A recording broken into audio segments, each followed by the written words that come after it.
que caracteriza muito mais o pensamento ocidental. O budismo, em suas várias vertentes, como o budismo tibetano, ele tem um interesse constante e perpétuo e morredor pela morte. A morte é importantíssima, principalmente porque um dos aspectos mais importantes da metafísica budista é a impermanência. Todos os fenômenos compostos são impermanentes, porque na hora em que você remover as causas e condições, desaparece também o fenômeno.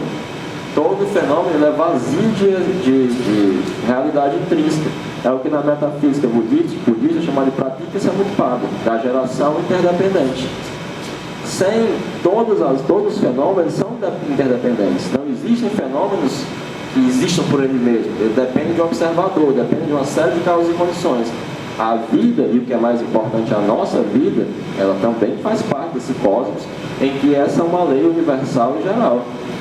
E isso se converte logo num problema moral para o ser humano, que é partícipe desse cosmos.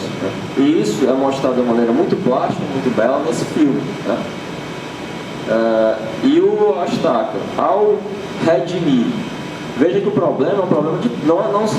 No final, não é mais um problema só do Ashtaka, da implicação moral. É um problema que vai engolir a todos.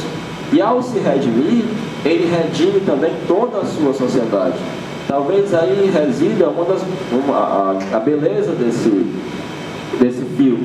Ele nos apresenta a coisa não apenas com problema estético ou não apenas com problema intelectual. Há algo aí da participação do sentimento, ou seja, trata-se fundamentalmente, principalmente, mas não apenas, de um problema moral. E sem esse aspecto ser encarado, esse filme ele pode passar completamente batido. Nós podemos continuar vendo o cisco no olho do outro sem nos darmos conta da trave do nosso próprio olho. Bom, eu acho que era isso que eu tinha para falar com vocês. Pergunta? Por que a loba não se demoniza? Atitude. A atitude dela é diferente, é oposta. A atitude A função dela ter acolhido Exatamente. o filho do destruidor como seu próprio filho. Exatamente. Ela tem a sabedoria, ela tem um discernimento ali, que ela compreende que a morte faz parte da vida. E ela compreende algo fundamental.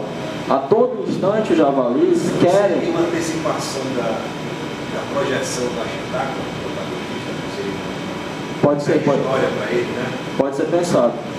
Mas veja que o tempo inteiro, e esse é um aspecto psicológico importante, os javalis querem dobrar o Deus à vontade deles. Querem que a razão deles seja a razão do Deus. E a loba diz, não. O Deus da floresta, ele dá a vida e ele dá a morte. É interessante. Exatamente. Ele tem uma atitude igual a da loba. Ele, por um lado, conhece a história da filha da loba. Exato. Que corria sério risco de ter atitude como a dos... Isso. Que já tinha uma postura... A postura dela é uma postura humana o tempo inteiro. E o Ashtaka serve de espelho para ela. Primeiro do fato que ela é humana, não é uma loba.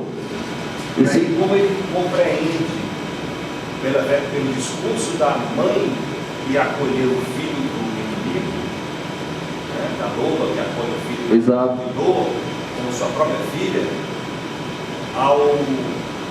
ao saber disso, ele é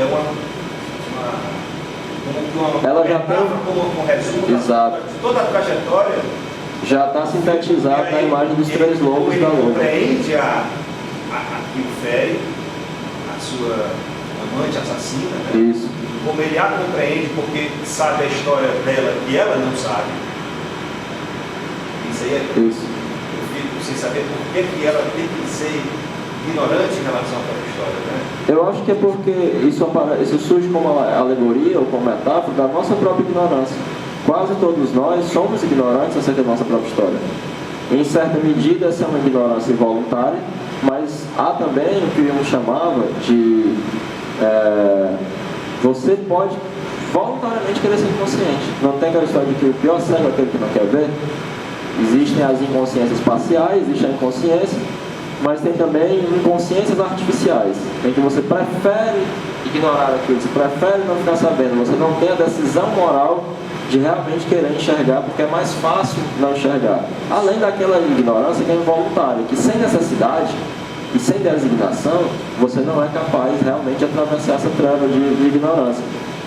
Mas tem um aspecto também interessante que você me recordou, há várias temáticas místicas que perpassam esse filme, né? Você tem aí da criança criada por animais, na mítica romana, do Rômulo e Remo, né? E eles são fundadores de civilização. O Mowgli, né, que é um desenho também, o Book of Jungle, né? Também apresenta essa temática desse parentesco entre homem e fera, né? Afinal, nós não somos só uma cabeça, nós temos um corpo, né? Um corpo que passou por um processo de evolução de milhões de anos, que traz as marcas dessa evolução e um aspecto instintivo que nós não podemos simplesmente negar ou ignorar. E tem para pensar isso, agora me fugi, que você tinha me lembrado do negócio e me escapou completamente. É o fato da menina sintetizar o animal e... Eu tinha lembrado de um mito não, ela é um paradoxo, né? Porque ela tá nesses dois. Está nessa transição. O Ashitaka tem uma relação mais legal com a instintividade dele. A gente pode pensar na relação dele com o Yaku, com o antílope, né? Ser a contraparte animal dele. Assim como os irmãos dela eram a contraparte animal dela. Uma parte dela era uma loba, né? Ela desejava ser uma loba, foi criada por lobas. Tinha uma série de poderes em virtude dessa ligação. Mais alguma pergunta? Tem muito, né? O filme é muito bom. Bom, então, eu fico por aqui. Eu agradeço o convite novamente. Valeu.